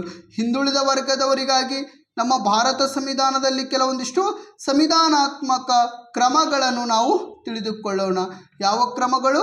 ಸಂವಿಧಾನಾತ್ಮಕ ಕ್ರಮಗಳು. ಭಾರತ ಸಂವಿಧಾನದ 16ನೇ ವಿಧಿ ಏನೈತಲ್ಲ ಈ 16ನೇ ವಿಧಿ ಉದ್ಯೋಗದಲ್ಲಿ ಅಂದ್ರೆ ಸಾರ್ವಜನಿಕ ಉದ್ಯೋಗಗಳಲ್ಲಿ ಸಮಾನವಾದಂಥ ಅವಕಾಶಗಳನ್ನು ಕಲ್ಪಿಸಿಕೊಡಲಾಗಿದೆ. ನಾನು ದಲಿತ ಚಳವಳಿಯ ರಾಜಕೀಯ ಪರಿಣಾಮಗಳು ಹೇಳುವಂಥ ಸಂದರ್ಭದಲ್ಲಿ ನಮ್ಮ ಭಾರತ ಸಂವಿಧಾನದ ಕೆಲವೊಂದಿಷ್ಟು ವಿಧಿಗಳ ಬಗ್ಗೆ ಪರಿಪೂರ್ಣವಾದಂಥ ಮಾಹಿತಿಯನ್ನು ಕೊಟ್ಟಿದ್ದೇನೆ. ಇಲ್ಲಿ ಸಹಿತ ಏನಪ್ಪ ಅಂದ್ರೆ 16ನೇ ವಿಧಿ ಬರಲಾಗಿದೆ. ಈ 16ನೇ ವಿಧಿ ಏನು ಹೇಳ್ತೈತಪ್ಪ ಅಂದ್ರೆ ಸಾರ್ವಜನಿಕ ಉದ್ಯೋಗಗಳಲ್ಲಿ ಸಮಾನವಾದಂಥ ಅವಕಾಶಗಳನ್ನು ಒದಗಿಸಿಕೊಡಲಾಗಿದೆ. ಸಾರ್ವಜನಿಕ ಉದ್ಯೋಗಗಳಲ್ಲಿ ಸಮಾನವಾದಂಥ ಅವಕಾಶಗಳನ್ನು ಕಲ್ಪಿಸಿಕೊಡಲಾಗಿದೆ.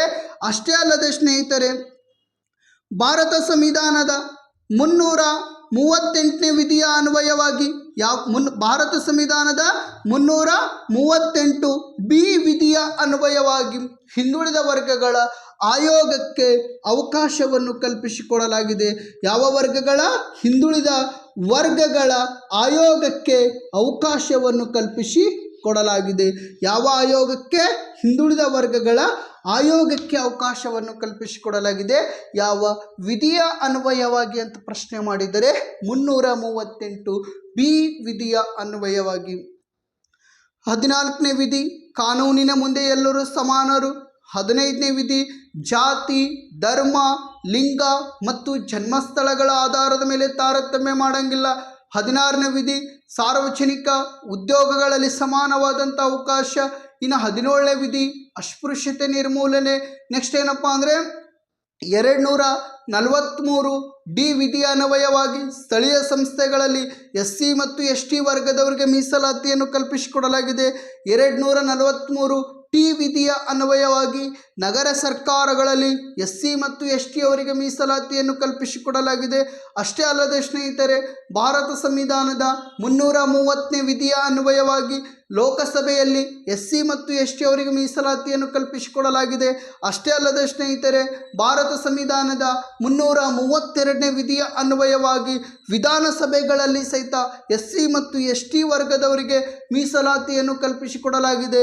ಭಾರತ ಸಂವಿಧಾನದ 338ನೇ ವಿಧಿಯ ಅನ್ವಯವಾಗಿ ಪರಿಶಿಷ್ಟ ಜಾತಿ ಆಯೋಗಕ್ಕೆ ಅವಕಾಶವನ್ನು ಕಲ್ಪಿಸಿಕೊಡಲಾಗಿದೆ. ನೆಕ್ಸ್ಟ್ ಭಾರತ ಸಂವಿಧಾನದ 338 ಎ ವಿಧಿಯ ಅನ್ವಯವಾಗಿ ರಾಷ್ಟ್ರೀಯ ಪರಿಶಿಷ್ಟ ಪಂಗಡ ಆಯೋಗಕ್ಕೆ ಅವಕಾಶವನ್ನು ಕಲ್ಪಿಸಿಕೊಡಲಾಗಿದೆ. ನಮ್ಮ ಹಿಂದುಳಿದ ವರ್ಗದವರಿಗೆ ಭಾರತ ಸಂವಿಧಾನದ 338 ಬಿ ವಿಧಿ ಏನೈತಲ್ಲ, ಈ 338 ಬಿ ವಿಧಿಯ ಅನ್ವಯವಾಗಿ ಹಿಂದುಳಿದ ವರ್ಗಗಳ ಆಯೋಗಕ್ಕೆ ಅವಕಾಶವನ್ನು ಕಲ್ಪಿಸಿಕೊಡಲಾಗಿದೆ. ರಾಷ್ಟ್ರೀಯ ಹಿಂದುಳಿದ ವರ್ಗಗಳ ಆಯೋಗಕ್ಕೆ ಅವಕಾಶವನ್ನು ಕಲ್ಪಿಸಿಕೊಟ್ಟಿರ್ತಕ್ಕಂಥ ವಿಧಿ ಯಾವುದಪ್ಪ ಅಂದರೆ 338 ಬಿ ವಿಧಿ ಅನ್ವಯ. ನೆಕ್ಸ್ಟ್ ಭಾರತ ಸಂವಿಧಾನದ 340ನೇ ವಿಧಿಯ ಅನ್ವಯವಾಗಿ ಭಾರತ ಸಂವಿಧಾನದ 340ನೇ ವಿಧಿಯ ಅನ್ವಯವಾಗಿ ಹಿಂದುಳಿದ ವರ್ಗದವರ ಕೆಲವೊಂದಿಷ್ಟು ಸಮಸ್ಯೆಗಳನ್ನು ಆಲಿಸಲುಗೋಸ್ಕರ ಹಿಂದುಳಿದ ವರ್ಗಗಳ ಆಯೋಗವನ್ನು ನೇಮಕ ಮಾಡಿಕೊಳ್ಳಬಹುದು. ಯಾವ ವಿಧಿಯ ಅನ್ವಯವಾಗಿಯಪ್ಪ ಅಂದರೆ 340ನೇ ವಿಧಿಯ ಅನ್ವಯವಾಗಿ ಹಿಂದುಳಿದ ವರ್ಗದವರಿಗಿರ್ತಕ್ಕಂಥ ಸಮಸ್ಯೆಗಳೇನಿದಾವಲ್ಲ, ಆ ಸಮಸ್ಯೆಗಳಿಗೆ ಪರಿಹಾರವನ್ನು ಒದಗಿಸಲು ಕೊಡಲುಗೋಸ್ಕರ ಹಿಂದುಳಿದ ವರ್ಗದವರ ಸ್ಥಿತಿಗತಿಗಳನ್ನು ತಿಳಿಯಲುಗೋಸ್ಕರ 340ನೇ ವಿಧಿಯ ಅನ್ವಯವಾಗಿ ಹಿಂದುಳಿದ ವರ್ಗಗಳ ಆಯೋಗವನ್ನು ನೇಮಕ ಮಾಡಿಕೊಳ್ಳಬಹುದು. ಅಷ್ಟೇ ಅಲ್ಲದ ಸ್ನೇಹಿತರೆ, ಹಿಂದುಳಿದ ವರ್ಗದವರನ್ನು ಅಂದ್ರೆ ಅತಿ ಬಡತನ ರೇಖೆಗಿಂತ ಕೆಳಗಿರುವ ಹಿಂದುಳಿದ ವರ್ಗದವರೇನಿದಾರಲ್ಲ, ಅಂದ್ರೆ ಅತಿ ಬಡತನ ರೇಖೆಗಿಂತ ಕೆಳಗಿರುವ ಹಿಂದುಳಿದ ವರ್ಗದವರೇನಿದಾರಲ್ಲ, ಈ ಹಿಂದುಳಿದ ವರ್ಗದವರನ್ನು ಆರ್ಥಿಕವಾಗಿ ಸದೃಢ ಮಾಡಲಿಕ್ಕೋಸ್ಕರ ಇಲ್ಲೇನಪ್ಪ ಅಂದ್ರೆ ರಾಷ್ಟ್ರೀಯ ಹಿಂದುಳಿದ ವರ್ಗಗಳ ಅಭಿವೃದ್ಧಿ ಮಂಡಳಿಯನ್ನು ನೇಮಕ ಮಾಡಿಕೊಳ್ಳಬಹುದು. ರಾಷ್ಟ್ರೀಯ ಹಿಂದುಳಿದ ಅಭಿವೃದ್ಧಿ ನಿಗಮ ಮಂಡಳಿಯನ್ನು, ರಾಷ್ಟ್ರೀಯ ಹಿಂದುಳಿದ ಅಭಿವೃದ್ಧಿ ನಿಗಮ ಮಂಡಳಿಗೆ ಏನದವಲ್ಲ, ಈ ರಾಷ್ಟ್ರೀಯ ಅಭಿವೃದ್ಧಿ ನಿಗಮ ಮಂಡಳಿಗಳನ್ನು ನೇಮಕ ಮಾಡಿಕೊಳ್ಳಬಹುದು. ಹಿಂದುಳಿದ ವರ್ಗದವರು ಆರ್ಥಿಕವಾಗಿ ಹಿಂಜರಿಕೆ ಇದ್ರಪ್ಪ ಅಂದ್ರೆ ಅವರನ್ನು ಆರ್ಥಿಕವಾಗಿ ಸದೃಢ ಮಾಡಲಿಗೋಸ್ಕರ ಕೆಲವೊಂದಿಷ್ಟು ಸಾಲ ಸೌಲಭ್ಯಗಳನ್ನು ಒದಗಿಸಿಕೊಡಲಿಗೋಸ್ಕರ, ಕೆಲವೊಂದಿಷ್ಟು ಆರ್ಥಿಕವಾಗಿ ನೆರವನ್ನು ಒದಗಿಸಿಕೊಡಲಿಗೋಸ್ಕರ ಅತಿ ಬಡತನ ರೇಖೆಗಿಂತ ಕೆಳಗಿರುವ ಹಿಂದುಳಿದ ವರ್ಗದವರನ್ನು ಸಲುವಾಗಿ ಏನಪ್ಪ ಅಂದ್ರೆ ಈ ರಾಷ್ಟ್ರೀಯ ಹಿಂದುಳಿದ ಅಭಿವೃದ್ಧಿ ನಿಗಮ ಮಂಡಳಿಗಳನ್ನು ಸ್ಥಾಪನೆ ಮಾಡಿಕೊಳ್ಳಬಹುದು. ಅಷ್ಟೇ ಅಲ್ಲದೆ ಸ್ನೇಹಿತರೆ, ಭಾರತದ ಒಕ್ಕೂಟ ಭೂವ್ಯವಸ್ಥೆಯಲ್ಲಿರ್ತಕ್ಕಂಥ ಭಾರತದ ಒಕ್ಕೂಟ ಭೂವ್ಯವಸ್ಥೆಯಲ್ಲಿರ್ತಕ್ಕಂಥ ರಾಜ್ಯಗಳಲ್ಲಿ ಸಹಿತ ಏನಪ್ಪ ಅಂದ್ರೆ ಹಿಂದುಳಿದ ವರ್ಗಗಳ ಅಭಿವೃದ್ಧಿ ನಿಗಮ ಮಂಡಳಿಗಳನ್ನು ಸ್ಥಾಪನೆ ಮಾಡಿಕೊಳ್ಬೋದು. ನಮ್ಮ ಭಾರತದ ಒಕ್ಕೂಟ ಭೂವ್ಯವಸ್ಥೆಯಲ್ಲಿರ್ತಕ್ಕಂಥ 28 ರಾಜ್ಯಗಳೇನಿದಾವಲ್ಲ, ಈ 28 ರಾಜ್ಯಗಳಲ್ಲಿ ಸಹಿತ ರಾಜ್ಯ ಹಿಂದುಳಿದ ಅಭಿವೃದ್ಧಿ ನಿಗಮ ಮಂಡಳಿಯನ್ನು ಸ್ಥಾಪನೆ ಮಾಡಿಕೊಳ್ಳಬಹುದು. ನಮ್ಮ ಕರ್ನಾಟಕದಲ್ಲಿ ಯಾರ ಹೆಸರಿನ ಮೇಲೆ ಸ್ಥಾಪನೆ ಮಾಡಿಕೊಳ್ಳಲಾಗಿದ್ದಪ್ಪ ಅಂದ್ರೆ ಹಿಂದುಳಿದ ವರ್ಗಗಳ ಹರಿಕಾರರಾಗಿ ಖ್ಯಾತಿಯಾಗಿರ್ತಕ್ಕಂಥ LG ಹಾವನೂರು ಸಮಿತಿ ಏನೈತಲ್ಲ, ಈ LG ಹಾವನೂರು ಸಮಿತಿಯನ್ನು ನೇಮಕ ಮಾಡಿರ್ತಕ್ಕಂಥ ಡಿ ದೇವರಾಜ್ ಅರಸು. ಯಾವ ಅರಸು? ಡಿ ದೇವರಾಜ್ ಅರಸು ಅವರ ಹೆಸರಿನ ಮೇಲೆ ನಮ್ಮ ಕರ್ನಾಟಕ ರಾಜ್ಯದಲ್ಲಿ ಡಿ ದೇವರಾಜ್ ಅರಸು ಅಭಿವೃದ್ಧಿ ನಿಗಮ ಮಂಡಳಿಯನ್ನು ಸ್ಥಾಪನೆ ಮಾಡಿಕೊಳ್ಳಲಾಗಿದೆ. ಯಾವ ಅರಸು? ಡಿ ದೇವರಾಜ್ ಅರಸು ಅವರೇನಿದಾರಲ್ಲ, ಈ ಡಿ ದೇವರಾಜ್ ಅರಸು ಅಭಿವೃದ್ಧಿ ನಿಗಮ ಮಂಡಳಿಯನ್ನು ಸ್ಥಾಪನೆ ಮಾಡಿಕೊಳ್ಳಲಾಗಿದೆ. ಈ ಡಿ ದೇವರಾಜ ಅರಸು ಅಭಿವೃದ್ಧಿ ನಿಗಮ ಮಂಡಳಿಗಳ ಮೂಲಕ ಹಿಂದುಳಿದ ವರ್ಗದವರಿಗೆ ಆರ್ಥಿಕವಾಗಿ ನೆರವುಗಳನ್ನು ಕೊಡುವುದಾಗಿರ್ಬೋದು, ಕೆಲವೊಂದಿಷ್ಟು ಸಾಲ ಸೌಲಭ್ಯಗಳಾಗಿರ್ಬೋದು, ಇನ್ನಿತರ ಅವಕಾಶಗಳನ್ನು ಕಲ್ಪಿಸಿಕೊಡುವಂಥ ಪ್ರಯತ್ನಗಳನ್ನು ಯಾವ ವರ್ಗದವರಿಗೆ ಮಾಡಿಕೊಳ್ಳಲಾಗುವುದಪ್ಪ ಅಂದ್ರೆ ಹಿಂದುಳಿದ ವರ್ಗದವರಿಗೆ ಮಾಡಿಕೊಳ್ಳಲಾಗುವುದು. ಅಷ್ಟೇ ಅಲ್ಲದ ಸ್ನೇಹಿತರೆ, ಹಿಂದುಳಿದ ವರ್ಗದವರ ರಕ್ಷಣೆಗಾಗಿ ಅಂದ್ರೆ ಯಾವುದಾದರೂ ಮೇಲ್ವರ್ಗ ಆಗಿರಬಹುದು ಅಥವಾ ಕೆಲವೊಂದಿಷ್ಟು ಶ್ರೀಮಂತರು ಹಿಂದುಳಿದ ವರ್ಗದವರ ಮೇಲೆ ಶೋಷಣೆಗಳನ್ನು ಮಾಡಿದಂಥ ಸಂದರ್ಭದಲ್ಲಿ ಅಥವಾ ದೌರ್ಜನ್ಯಗಳನ್ನು ಮಾಡಿದಂಥ ಸಂದರ್ಭದಲ್ಲಿ, ಅವರ ಹಕ್ಕುಗಳನ್ನು ಕಸಿದುಕೊಂಡಂಥ ಸಂದರ್ಭದಲ್ಲಿ ರಾಷ್ಟ್ರೀಯ ಮಾನವ ಹಕ್ಕುಗಳ ಆಯೋಗ, ಯಾವ ಆಯೋಗ? ರಾಷ್ಟ್ರೀಯ ಮಾನವ ಹಕ್ಕುಗಳ ಆಯೋಗ ಆಗಿರಬಹುದು, ನೆಕ್ಸ್ಟ್ ರಾಜ್ಯ ಮಾನವ ಹಕ್ಕುಗಳ ಆಯೋಗ ಆಗಿರಬಹುದು, ನೆಕ್ಸ್ಟ್ ರಾಷ್ಟ್ರೀಯ ಹಿಂದುಳಿದ ವರ್ಗಗಳ ಆಯೋಗಗಳೇನದವಲ್ಲ ಅವುಗಳು ಅವರ ಹಕ್ಕುಗಳನ್ನು ರಕ್ಷಣೆ ಮಾಡಿಕೊಳ್ಳಬೇಕು, ಅವರಿಗೆ ನ್ಯಾಯವನ್ನು ಒದಗಿಸಿಕೊಡುವಂಥ ಪ್ರಯತ್ನಗಳನ್ನು ಮಾಡಿಕೊಳ್ಬೇಕು. ಅಷ್ಟೇ ಅಲ್ಲದ ಸ್ನೇಹಿತರೆ, ಅವರಿಗೆ ಕಾನೂನಿನ ನೆರವನ್ನು ಸಹಿತ ಒದಗಿಸಿಕೊಡಬೇಕು. ಯಾವ ಯಾವ ಆಯೋಗಪ್ಪ ಅಂದರೆ ಈ ರಾಷ್ಟ್ರೀಯ ಮಾನವ ಹಕ್ಕುಗಳ ಆಯೋಗ ಏನೈತಲ್ಲ, ಈ ರಾಜ್ಯ ಮಾನವ ಹಕ್ಕುಗಳ ಆಯೋಗ ಏನೈತಲ್ಲ, ಈ ಹಿಂದುಳಿದ ಅಂದರೆ ರಾಷ್ಟ್ರೀಯ ಹಿಂದುಳಿದ ವರ್ಗಗಳ ಆಯೋಗ ಏನೈತಲ್ಲ, ಈ ಆಯೋಗಗಳ ಮೂಲಕ ನಮ್ಮ ಹಿಂದುಳಿದ ವರ್ಗದವರ ಹಕ್ಕುಗಳನ್ನು ರಕ್ಷಣೆ ಮಾಡಿಕೊಳ್ಬೇಕು, ಅವರಿಗೆ ಕಾನೂನಿನ ನೆರವನ್ನು ಒದಗಿಸಿಕೊಡಬೇಕು. ಅವರ ಮೇಲೆ ಯಾರು ಶೋಷಣೆಗಳು ಮಾಡಿರ್ತಾರಲ್ಲ, ಯಾರು ದೌರ್ಜನ್ಯಗಳನ್ನು ಮಾಡಿರ್ತಾರಲ್ಲ ಅಂತಹ ವ್ಯಕ್ತಿಗಳ ಮೇಲೆ ಸೂಕ್ತವಾದಂಥ ಕ್ರಮಗಳನ್ನು ತೆಗೆದುಕೊಳ್ಳುವಂಥ ಪ್ರಯತ್ನಗಳು ಈ ಮೂರೂ ಆಯೋಗಗಳು ಮಾಡಿಕೊಳ್ಳಬೇಕು. ಇಲ್ಲೇನಪ್ಪ ಅಂದ್ರೆ ಇದು ಅತಿ ಹೆಚ್ಚು ಬಾರಿ ಏನಪ್ಪ ಅಂದ್ರೆ ಎಷ್ಟು ಅಂಕಕ್ಕೆ ಕೇಳಲಾಗಿದೆಯಪ್ಪ ಅಂದ್ರೆ 5 ಅಂಕಕ್ಕೆ ಕೇಳಿರ್ತಕ್ಕಂಥ ಪ್ರಶ್ನೆ. ಇಲ್ಲಿ ಒಂದು ಸ್ವಲ್ಪ ರಿವಿಷನ್ ಮಾಡ್ಕೊಳ್ಳೋಣ. ಹಿಂದುಳಿದ ವರ್ಗದವರಿಗೆ ಪ್ರಪ್ರಥಮ ಬಾರಿಗೆ ಮೀಸಲಾತಿಯನ್ನು ಕಲ್ಪಿಸಿಕೊಟ್ಟಿರ್ತಕ್ಕಂಥ ರಾಜ್ಯ ಯಾರು? ಸಯ್ಯಾಜಿರಾವ್ ಗಾಯಕ್ವಾಡ್ರವರು. ಹಾಗಾದರೆ ಅಕ್ಷರ ಕ್ರಾಂತಿಯ ಪರಿಕಲ್ಪನೆ ಮೂಡಿಸಿದವರು ಯಾರು? ಜ್ಯೋತಿಬಾ ಫುಲೆ ಅವರು. ಯಾವಾಗ ಮೂಡಿಸಿದರು? 1838ರಲ್ಲಿ. ಯಾವ ಕ್ರಾಂತಿ? ಅಕ್ಷರ ಕ್ರಾಂತಿ. ಅಷ್ಟೇ ಅಲ್ಲದೆ ಸ್ನೇಹಿತರೆ, ಹಿಂದುಳಿದ ವರ್ಗಗಳ ಸಮಸ್ಯೆಗಳನ್ನು ಅರಿಯಲಿಗೋಸ್ಕರ, ಆ ಸಮಸ್ಯೆಗಳಿಗೆ ಪರಿಹಾರವನ್ನು ಒದಗಿಸಿಕೊಡಲಿಗೋಸ್ಕರ ಯಾವ ಆಯೋಗವನ್ನು ನೇಮಕ ಮಾಡಿದರು? ಲೆಸ್ಲಿ ಮಿಲ್ಲರ್ ಆಯೋಗವನ್ನು ನೇಮಕ ಮಾಡಿದ್ರು. ಯಾರು ನೇಮಕ ಮಾಡಿದರು? ನಾಲ್ವಡಿ ಕೃಷ್ಣರಾಜ ಒಡೆಯರವರು ಸಹಿತ ನೇಮಕ ಮಾಡಿದ್ರು. ನೆಕ್ಸ್ಟ್ ಏನಪ್ಪ ಅಂದರೆ ಹಿಂದುಳಿದ ವರ್ಗದವರಿಗೆ ಮೀಸಲಾತಿಯನ್ನು ಕಲ್ಪಿಸಿಕೊಟ್ಟಿರ್ತಕ್ಕಂಥ ಕೀರ್ತಿ ಅಂದ್ರೆ ಮೈಸೂರು ಸಂಸ್ಥಾನದಲ್ಲಿ ಹಿಂದುಳಿದ ವರ್ಗದವರಿಗೆ ಮೀಸಲಾತಿಯನ್ನು ಕಲ್ಪಿಸಿಕೊಟ್ಟಿರ್ತಕ್ಕಂಥ ಕೀರ್ತಿ ಯಾರಿಗೆ ಸಲ್ತೈತಿ? ನಾಲ್ವಡಿ ಕೃಷ್ಣರಾಜ ಒಡೆಯರವರಿಗೆ. ಯಾವ ಶಿಫಾರಸ್ಸಿನ ಅನ್ವಯವಾಗಿಯಪ್ಪ ಅಂದರೆ ಕಾಂತರಾಜೆ ಅರಸು ಶಿಫಾರಸ್ಸಿನ ಅನ್ವಯವಾಗಿ. ಇನ್ನು ಮೈಸೂರಿನ ತಾತಯ್ಯ ಎಂದು ಯಾರಿಗೆ ಕರೆಯಲಾಗುವುದು? ವೆಂಕಟ ಕೃಷ್ಣಯ್ಯನವರಿಗೆ. ಯಾವ ಕೃಷ್ಣಯ್ಯನವರಿಗೆ? ವೆಂಕಟ ಕೃಷ್ಣಯ್ಯನವರಿಗೆ. ಇನ್ನು ಕಾಕಾ ಸಾಹೇಬ್ ಕಾಲೇಲ್ಕರ್ ಆಯೋಗ ಯಾವಾಗ ನೇಮಕವಾಯಿತು? 1953 ಜನವರಿ 19ರಂದು ರಚನೆ ಆಯಿತು. ನೆಕ್ಸ್ಟ್ ವರದಿ ಕೊಟ್ಟಿದ್ದು 1955 ಮಾರ್ಚ್ 30ರಂದು ವರದಿ ಕೊಡ್ತು. ಹಾಗಾದರೆ ಎಷ್ಟು ಜಾತಿಗಳನ್ನು ಹಿಂದುಳಿದ ವರ್ಗಗಳ ಪಟ್ಟಿಗೆ? 2399 ಜಾತಿಗಳನ್ನು ಹಿಂದುಳಿದ ವರ್ಗಗಳ ಪಟ್ಟಿಗೆ. ಈ 2399 ಜಾತಿಗಳಲ್ಲಿ ಅತಿ ಹಿಂದುಳಿದ ವರ್ಗದವರು ಎಷ್ಟು ಜಾತಿಗಳಪ್ಪ ಅಂದರೆ 837 ಜಾತಿಗಳನ್ನು ಗುರುತಿಸಿದರು. ಇನ್ನು ಮತ್ತೊಂದು ಸಮಿತಿ ಯಾವುದಪ್ಪ ಅಂದರೆ BP ಮಂಡಲ ಸಮಿತಿ. ಈ BP ಮಂಡಲ ಸಮಿತಿ ನೇಮಕವಾಗಿದ್ದು 1979. ವರದಿ ಕೊಟ್ಟಿದ್ದು 1980. ಈ ವರದಿಯನ್ನು ಜಾರಿಗೆಗೊಳಿಸಿದ್ದು 1990 ಆಗಸ್ಟ್ 7ರಂದು. ಈ ವರದಿಯನ್ನು ಜಾರಿಗೆಗೊಳಿಸಿದಂಥ ಕೀರ್ತಿ ಯಾರಿಗೆ ಸಲ್ತೈತಿ? PV ನರಸಿಂಹರಾವ್ರವರಿಗೆ ಸಲ್ತೈತಿ. ಈ BP ಮಂಡಲ ಸಮಿತಿಯ ಅನ್ವಯವಾಗಿ ಹಿಂದುಳಿದ ವರ್ಗಗಳ ಪಟ್ಟಿಗೆ ಎಷ್ಟು ಜಾತಿಗಳನ್ನು ಸೇರ್ಪಡೆ ಮಾಡಿದ್ರು? 3743 ಜಾತಿಗಳನ್ನು ಸೇರ್ಪಡೆ ಮಾಡಿದ್ರು. ನೆಕ್ಸ್ಟ್, ಕೇಂದ್ರ ಮತ್ತು ರಾಜ್ಯ ಸರ್ಕಾರ ಉದ್ಯೋಗಗಳಲ್ಲಿ ಹಿಂದುಳಿದ ವರ್ಗದವರಿಗೆ ಎಷ್ಟು ಪರ್ಸೆಂಟೇಜ್ ಮೀಸಲಾತಿ ಕೊಡಲಾಯಿತು? 27% ಮೀಸಲಾತಿ ಕೊಡಲಾಯಿತು. ನೆಕ್ಸ್ಟ್, SC ಮತ್ತು ST ಅವರಂತೆ ಉದ್ಯೋಗಗಳಲ್ಲಿ ವಯೋಮಿತಿ ಸಡಿಲಿಕೆಗೆ ಅವಕಾಶ ಮಾಡಿಕೊಡ್ಬೇಕಂತ ಹೇಳ್ತು. ನೆಕ್ಸ್ಟ್ ಏನಪ್ಪ ಅಂದರೆ ಬ್ಯಾಕ್ಲಾಗ್ ಹುದ್ದೆಗಳನ್ನು 3 ವರ್ಷಗಳ ಕಾಲ ಕಾಯ್ದಿರಿಸ್ಕೊಳ್ಬೇಕಂತ ಹೇಳ್ತು. ಇನ್ನು ನಮ್ಮ ಹಿಂದುಳಿದ ವರ್ಗದವರು ಸಾಮಾನ್ಯದ ಅಡಿಯಲ್ಲಿ ನೇಮಕವಾದ್ರೆ ಅವರಿಗೆ ಸಾಮಾನ್ಯ ವರ್ಗದವರಂತ ಪರಿಗಣಿಸ್ಬೇಕಂತ, ಹಿಂದುಳಿದ ವರ್ಗದವರಂತ ಪರಿಗಣಿಸಬಾರ್ದಂತ ಈ BP ಮಂಡಲ ಸಮಿತಿ ಹೇಳ್ತೈತಿ. ನೆಕ್ಸ್ಟ್, 1960ರಲ್ಲಿ ನಾಗನಗೌಡ ಸಮಿತಿ, 1972ರಲ್ಲಿ LG ಹಾವನೂರು ಸಮಿತಿ, 1983ರಲ್ಲಿ ವೆಂಕಟಸ್ವಾಮಿ ಸಮಿತಿ, 1988ರಲ್ಲಿ ಚಿನ್ನಪ್ರೆಡ್ಡಿ ಸಮಿತಿ. ಈ ಸಮಿತಿ ವರದಿ ಕೊಟ್ಟಿದ್ದವಾಗ 1990. ನೆಕ್ಸ್ಟ್, ಸಂವಿಧಾನಾತ್ಮಕ ಕ್ರಮಗಳನ್ನು ನೋಡುವುದಾದರೆ 16ನೇ ವಿಧಿ ಸಾರ್ವಜನಿಕ ಉದ್ಯೋಗಗಳಲ್ಲಿ ಸಮಾನಾವಕಾಶ. ನೆಕ್ಸ್ಟ್, 338B ವಿಧಿ ರಾಷ್ಟ್ರೀಯ ಹಿಂದುಳಿದ ವರ್ಗಗಳ ಆಯೋಗ. ನೆಕ್ಸ್ಟ್, 340ನೇ ವಿಧಿಯ ಅನ್ವಯವಾಗಿ ಹಿಂದುಳಿದ ವರ್ಗದವರ ಸಮಸ್ಯೆಗಳನ್ನು ಕ್ರೋಢೀಕರಿಸಲುಗೋಸ್ಕರ, ಹಿಂದುಳಿದ ವರ್ಗದವರ ಸ್ಥಿತಿಗತಿಗಳನ್ನು ತಿಳಿಯಲಿಗೋಸ್ಕರ ಹಿಂದುಳಿದ ವರ್ಗಗಳ ಆಯೋಗಗಳನ್ನು ನೇಮಕ ಮಾಡ್ಕೊಳ್ಬೋದು. ನೆಕ್ಸ್ಟ್ ಏನಪ್ಪ ಅಂದರೆ ರಾಷ್ಟ್ರ ಮಟ್ಟದಲ್ಲಿ ರಾಷ್ಟ್ರೀಯ ಹಿಂದುಳಿದ ವರ್ಗಗಳ ಅಭಿವೃದ್ಧಿ ನಿಗಮ ಮಂಡಳಿಗಳನ್ನು ಸ್ಥಾಪನೆ ಮಾಡ್ಕೊಳ್ಬೋದು. ರಾಜ್ಯ ಮಟ್ಟದಲ್ಲಿ ರಾಜ್ಯ ಹಿಂದುಳಿದ ವರ್ಗಗಳ ಅಭಿವೃದ್ಧಿ ನಿಗಮ ಮಂಡಳಿಯನ್ನು ಸ್ಥಾಪನೆ ಮಾಡ್ಕೊಳ್ಬೋದು. ನಮ್ಮ ಕರ್ನಾಟಕದಲ್ಲಿ D ದೇವರಾಜ ಅರಸು ಅವರ ಹೆಸರಿನ ಮೇಲೆ, ಈ ಕರ್ನಾಟಕ ರಾಜ್ಯದಲ್ಲಿ D ದೇವರಾಜ ಅರಸು ಅವರ ಮೇಲೆ ಅಭಿವೃದ್ಧಿ ನಿಗಮ ಮಂಡಳಿಯನ್ನು ಸ್ಥಾಪನೆ ಮಾಡಿಕೊಳ್ಳಲಾಗಿದೆ. ಯಾರ ಏಳಿಗೆಗಾಗಿ ಅಪ್ಪ ಅಂದರೆ ಹಿಂದುಳಿದ ವರ್ಗದವರ ಏಳಿಗೆಗಾಗಿ.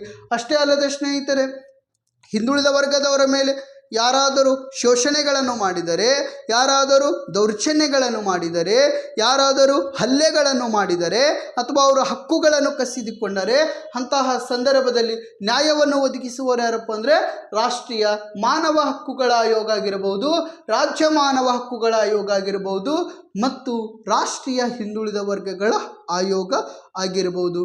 ಆತ್ಮೀಯ ವಿದ್ಯಾರ್ಥಿಗಳೇ, ನಾನು ಇಂದಿನ ಸಂಚಿಕೆಯನ್ನು ಇಲ್ಲಿಗೆ ಮುಕ್ತಾಯಗೊಳಿಸುತ್ತೇನೆ. ಎಲ್ಲರಿಗೂ ಶುಭವಾಗಲಿ.